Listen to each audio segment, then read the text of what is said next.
Misery نے اپنی معرفۃ الآراء کتاب الصحیح والترغیب والترہیب کے اندر بیان کیا ہے. کیا بیان کیا ہے؟ کہتے ہیں اس حدیث کے ضمن میں کہ حجاج بن یوسف نے ان الحجاج امر سالم بن عبداللہ بن عمر رضی اللہ تعالی، کہتے ہیں کہ حجاج بن یوسف نے سالم بن عبداللہ بن عمر حضرت عمر بن خطاب رضی اللہ تعالی عنہ کے پوتے جناب حضرت سالم رحمہ اللہ جو کبار تابعین میں سے، اس کے لیے تو اتنی بات کافی ہے کہ وہ عمر رضی اللہ تعالی عنہ کے پوتے ہیں. حضرت عبداللہ جیسے جلیل القدر عالم دین عالم ربانی صحابی رسول کے بیٹے ہیں. سالم بن عبداللہ کو حکم دیا. کس نے حکم دیا؟ حجاج بن یوسف نے. ان الحجاج امر سالم بن عبداللہ بن عمر بقتل رجل، ایک آدمی کے قتل کا. اب حجاج اتنا خطرناک جلوہ والا تھا کہ ان کے سامنے لوگوں کا پر مارنا، ان کی آنکھوں میں آنکھیں ڈالنے کی مجال کسی میں نہیں تھی. کسی میں نہیں تھی. مجال تھا کہ درباریوں میں سے کوئی ان کے آنکھوں میں آ کے ڈال. اس قدر جلال والی شخصیت تھی. انہوں نے حکم دے دیا سالم بن عبداللہ بن عمر تاکہ فلاں کو قتل کر دیا. لے کر کے چلے گئے. کہا اصلیت الصبح، کیا تو نے فجر کی نماز پڑھی ہے؟ قال الرجل نعم، آدمی نے کہا ہاں میں نے فجر کی نماز پڑھی ہے. فانطلق، چل واپس آیا حجاج کے پاس.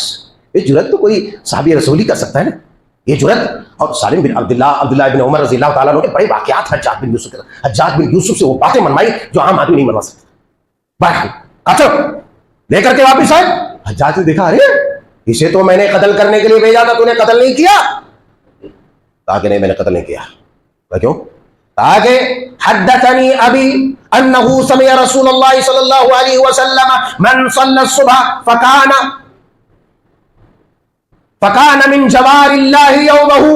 فرمایا کہ میرے باپ یعنی عبداللہ ابن عمر رضی اللہ تعالیٰ عنہ کے فرزند ارجمن حضرت عبداللہ رضی اللہ تعالیٰ عنہ بیان کرتے ہیں کہ آپ علیہ الصلوۃ والسلام نے یہ حدیث بیان فرمائی جو عبداللہ ابن عمر نے سنی. عبداللہ ابن عمر بیان فرماتے ہیں کہ نبی کریم صلی اللہ علیہ وسلم نے فرمایا من صلی الصبح، کہ جس نے صبح کی نماز پڑھی، جس نے فجر کی نماز پڑھی، فکان من جوار اللہ یومہ، وہ آدمی اس دن اللہ کی پناہ میں چلا گیا، اللہ کی جوار میں، اللہ کی ذمہ داری میں، اللہ کی نگرانی میں چلا گیا. تو فکرہت ان اقتل رجلا قد اجارہ اللہ تعالی، کہا کہ ہاں اس لیے میں نے ناپسند کیا کہ جس آدمی کو اللہ تبارک و تعالیٰ نے پناہ دی ہے، جس آدمی کا گارنٹر اللہ تبارک و تعالیٰ ہے، جس آدمی کا ذمہ دار اللہ تبارک و تعالیٰ ہے، جس آدمی کا نگران کار اللہ تبارک و تعالیٰ ہے.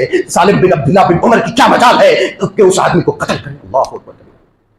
میرے پیارو، حجاج بن یوسف نے کہا، سالم بن عبداللہ سے جب یہ بات سنی تو عبداللہ ابن عمر رضی اللہ تعالیٰ عنہ اس وقت موجود تھے. عبداللہ ابن عمر رضی اللہ تعالیٰ عنہ سے فوراً سوال کیا، پوچھا کہ کیا بات ایسی ہی ہے؟ حضرت عبداللہ ابن عمر رضی اللہ تعالیٰ عنہ نے کہا نام بالکل ہاں بات ایسی ہے. حجاج بن یوسف لاجواب.